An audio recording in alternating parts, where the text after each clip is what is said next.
Hello friends, welcome to my YouTube channel. दोस्तों बहुत स्वागत है आपका अपने YouTube channel Pitam Bhojpuri news में। अभी से वीडियो कर दीजिए, लाइक और चैनल बनाए दोस्तों से आप सबसे पहले था जरूर दबा लीजिए, जो कि भोजपुरी सभी छोटी बड़ी खबरें आपको यहाँ पे देखने को मिलती रहती है। दोस्तों बता दो, खेसारी लाल यादव सपना चौधरी का स्टेज शो होने वाला था, लेकिन वो कैंसल हो गया। जी हाँ दोस्तों, स्टेज शो तो हो जाए लेकिन सपना चौधरी के साथ नहीं, अक्षरा सिंह के साथ जो कि स्टेज क्वीन कही जाती है, और खेसारी लाल यादव जो कि स्टेज 3 कहे जाते हैं भोजपुरी के।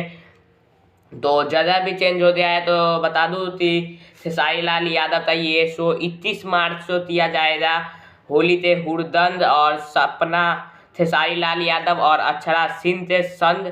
और बता दूं, इसे वाटर मार्च फतुआ में, जी हाँ दोस्तों, वाटर मार्च फतुआ में इसे किया जाएगा पटना में, और काफ़ी बड़ा शो होने वाला है। तो आप लोग कमेंट में ज़रूर बताइए किसने टिकट बुक किया है, क्योंकि इसे टिकट के जरिए देखा जा सकता है। जी हाँ दोस्तों, टिकट के जरिए ही देखा जा सकता है।